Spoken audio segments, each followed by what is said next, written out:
is Shawn Denton. I am an 8th grade physical science and science teacher at Hardin Valley Middle School. I'm super excited that you've chosen to jump on here with KCS at home and gain a little bit more knowledge and hopefully explore some science as well. So let's get started. This is the activity 4 for the summer program week 10. Activities and handouts can be found under the Student Resources tab on the Knox County Schools website. It's www.knoxschools.org. If this video is hard to understand, there's a couple of steps I think that we can help remedy that with. Number 1, you need to look and see if you have the closed captions. If it's available, turn it on. Number 2, adjust the playback speed to slow down the video. Number 3, consider watching it in short clips, then pause, listen, and then watch again. Number 4, ask someone in your home to watch the video with you. Stop frequently. Talk to your partner about what you heard and understood. The purpose of this lesson is to help a student obtain, evaluate, and communicate information about the technologies that have changed the way that humans use artificial selection to influence the inheritance of desired traits in other organisms. The essential question that we're going to explore is how can organisms be genetically altered to display a phenotype with desired traits? If there's some word terminology in there that you don't understand, it's okay. We're going to figure it out.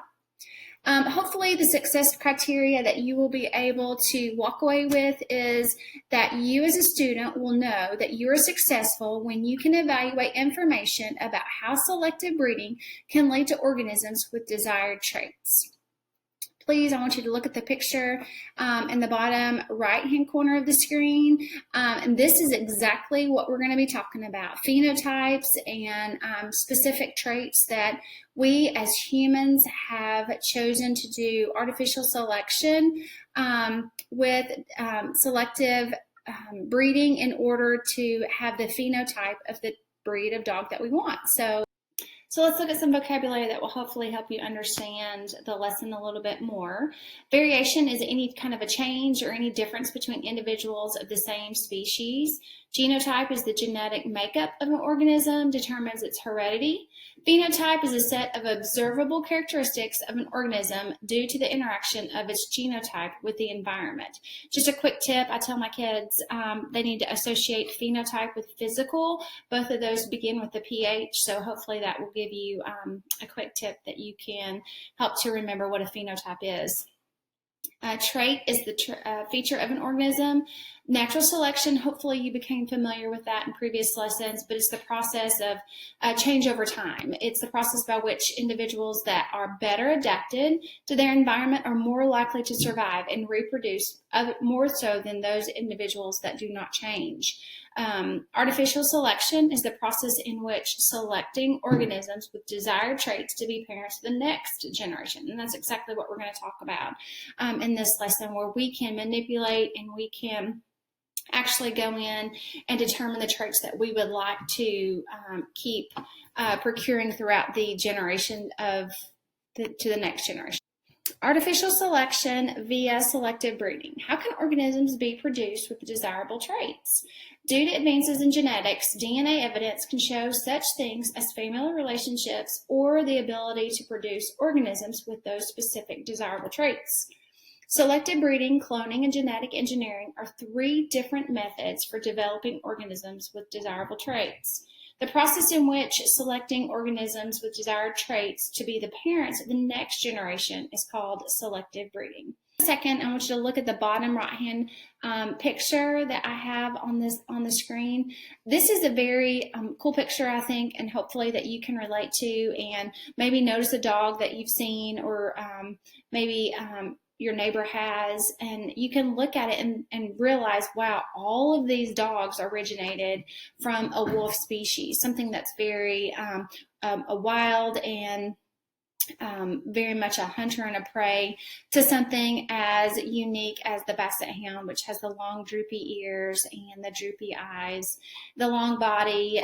It's not fast at all. I'm not really sure what they can hunt, but anyway, so that's exactly what we're going to be looking at and exploring, is how can we get a fluffy poodle, dainty and cute as it could be, from a wolf. and look at it. So, how is man's best friend a wolf? For centuries, man's best friend has followed the bloodline of those before them. Breeds of domesticated animals all stemmed from the parent wolf species. Each different breed has replicated and noted their specific desired traits. So whatever that specific trait is, whether it's a bulldog with a smushed in face, or a stubbed up tail, or an Alaskan Malamute, which is, the very same characteristics of that of a wolf. So from the Alaskan Malamute puppy, we have come to know and love the new famous Golden Doodles, which is a mix of those certain characteristics of the things that that we find adorable, whether it's the curly hair or if it's the non-shedding. Those are considered desirable traits. So as we look at two selections, I want you to pay close attention to population A. This would just be a random population of species, and as we look through the different types of dogs that we have acquired, we have one with a little bit of orange on its ear, maybe its belly and its tail. We have a solid white one, but as we look through the population, we're looking for those that have just the orange spots, and because that's the specific desirable trait that we find desirable. So we're going to take that trait and we're going to find two different parents. We're going to breed them, and then hopefully a majority of our offspring, which would be noticeable in population B, would be those offspring that have the spots on them. So that would be a successful breed because we have a majority of the offspring displaying the phenotypic trait of the spots on the dog. So that would be an actual diagram of how we can take the certain traits and select those parents to procure the offspring that would have the specific trait of the spots. Now, this is not natural selection. This is what we consider to be artificial selection. So there are disadvantages and benefits of both natural selection and artificial selection, but we're going to focus just specifically on artificial selection. A benefit could be that we are assured the genetic makeup of that specific organism. If we go back to the slide with the dogs of the spotted trait, we could actually take and breed this dog from population B and mate with another dog, not of the same species, not of the same litter or offspring, but we would take that specific dog and we would breed it with another spotted dog and hopefully procure even more sound genetics of the spots. As we look onto the benefits, we have desirable phenotype. We know exactly that we want the spotted dog, and we can actually say that it's going to go from one parent to the offspring and hopefully procure for further populations and generations. Also, the thought of a pure breed brings in more money. So as you probably already know, a pure breed dog is something that is going to be more expensive.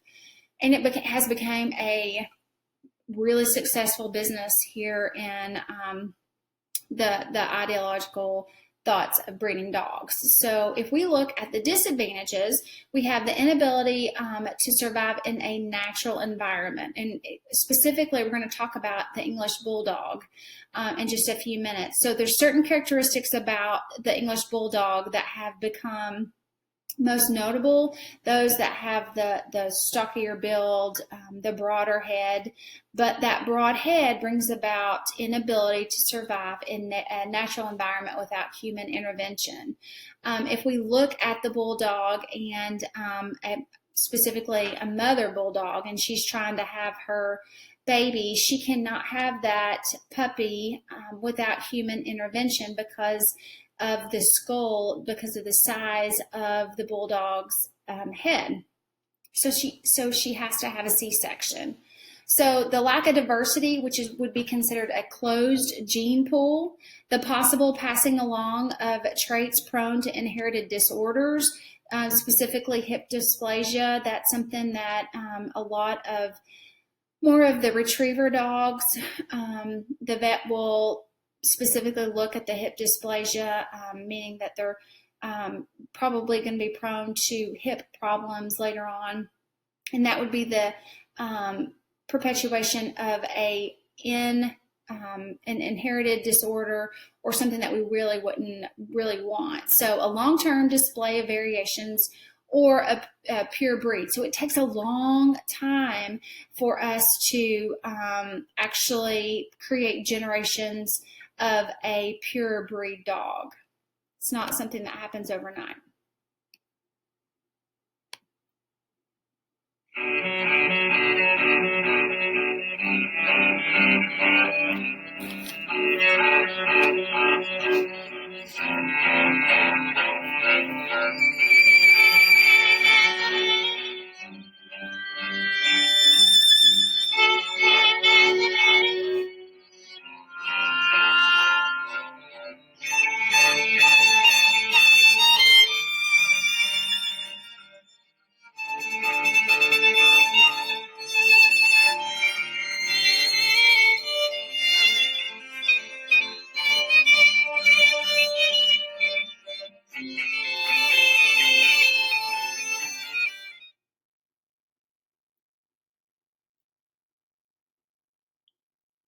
So as you think back to the video of the bulldog, all the inheritable disorders that just that specific breed has been procured through long generations and perpetuation of that same disorder. So that's something that you want to consider thinking of a disadvantage of doing an artificial selection.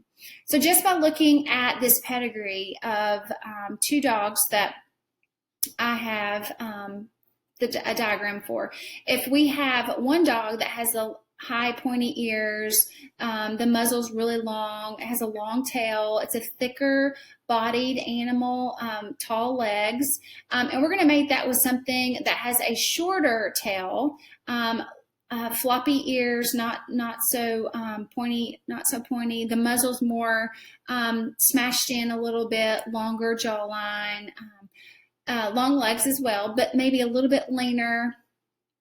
But as we look at the mating of these two dogs, we're going to have them produce some offspring. So as we look at the three different offsprings, how is the triangled offspring different than that parent with the red circle? So just take a minute, think about, look at the different characteristics that may be similar. So let's talk about a couple of those. So maybe the nose. The nose is the muzzle is a little bit smashed in a little bit, but not too much. It's still got the long legs. It also has a broader chest. But now let's talk about some differences. One difference would be the tail. Okay, a shorter tail parent and a longer tail offspring. And now let's look at the ears. The ears are much different. The ears of the parent with the red circle are long and floppy, and the offspring with the blue triangle are the ears are pointed up and longer. So as the phenotype of the parents are passed on to the offspring, they might be a blend of or a mix of, but we would take those specific characteristics that we wanted. If we were looking for an offspring with a little bit shorter nose and higher pointy ears, we would take the second offspring and take it and mate it with something similar of the characteristics that we would desire. Artificial selection and selective breeding. We as humans have domesticated and specialized dogs to perform specific tasks. From our hunter-gatherer mentality civilizations ago, we actually have looked for certain traits for certain things that we would desire dogs to have. So hunting dogs, we look for speed, reflexes, explosivity. We have a lean body, a faster dog to be able to catch the prey. Herding dogs, dogs that have a lot of stamina, they can endure long distances for training and running and things like that, so they can herd cattle or other farm type animals. Police dogs, they have a great sense of smell. They're easy to train. Bullfighting dogs, these would be ones with very strong jaws. They have flatter faces. They would be low center of gravity. They are more bulky build. And then, of course, family dogs. We've domesticated those in which that we have a smaller size. They're cute. They're eye-catching. They would be ones that we would be proud of. So let's take a look over the transition from a wolf to what we now consider to be man's best friend through artificial selection.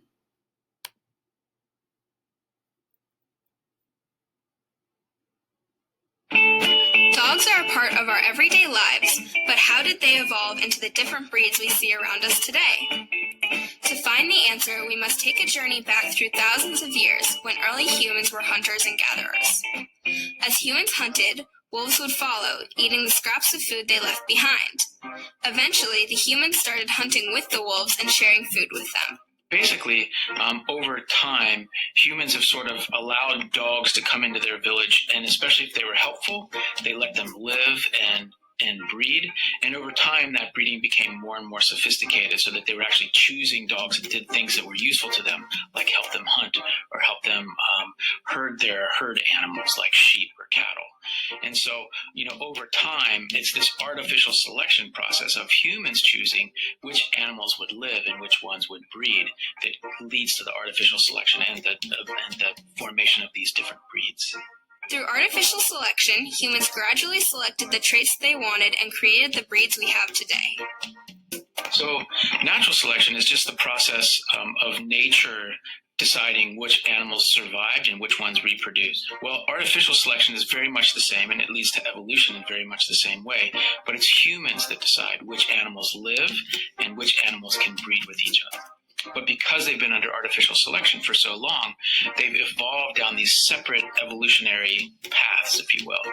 And so the dog breeds are still very different, and you can recognize them easily, but we still consider them the same species because they can interbreed with one another.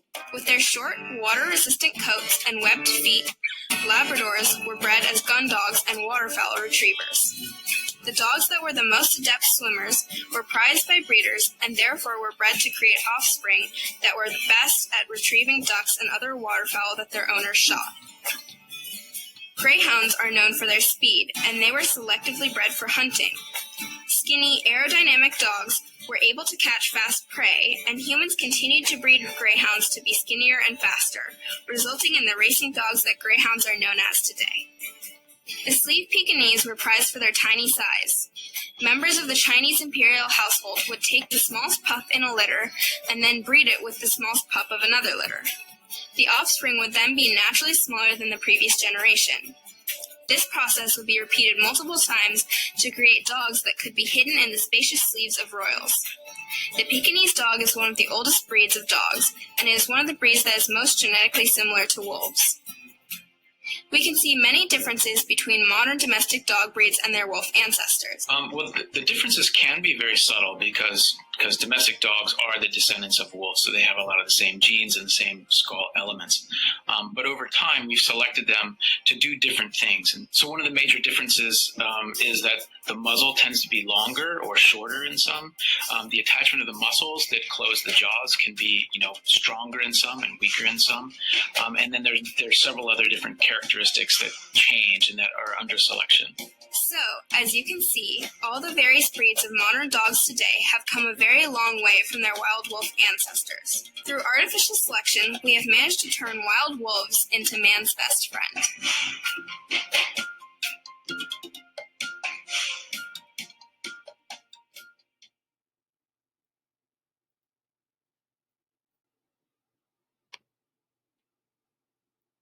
So as we continue throughout the the summer, we hope that you consider your best friend to be one that has those traits that you desire, and that you enjoy a fabulous summer and realize that through science, pretty cute things happen. So enjoy your summer, keep learning, keep exploring, and we hope to see you in the fall.